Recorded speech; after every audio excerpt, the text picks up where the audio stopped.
연일뉴스에서 미국 연방준비제도 페드가 기준금리를 0.25%p 인하했다는 소식이 들려옵니다.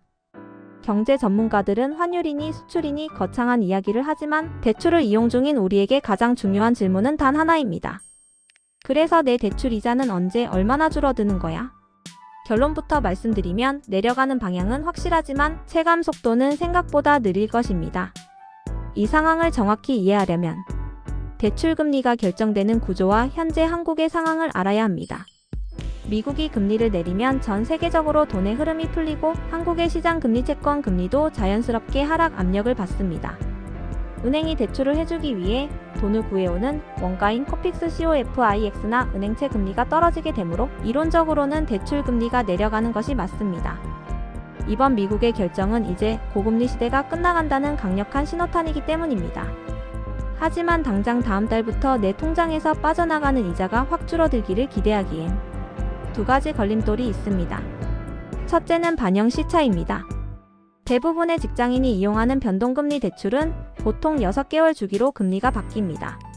시장 금리가 오늘 떨어졌다고 해도 그 인하분이 내 대출 상품에 실제로 적용되는 것은 다가오는 금리 갱신 1변동 주기 되어야 합니다.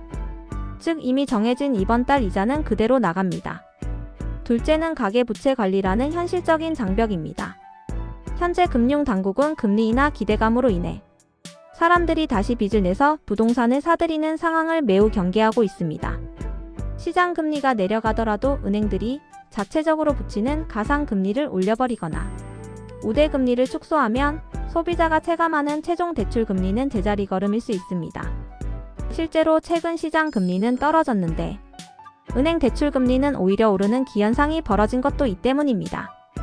결국 이번 금리 인하는 당장의 이자 폭락보다는 더 이상 금리가 치솟지 않을 것이라는 심리적 안정을 주는 데 의의가 있습니다.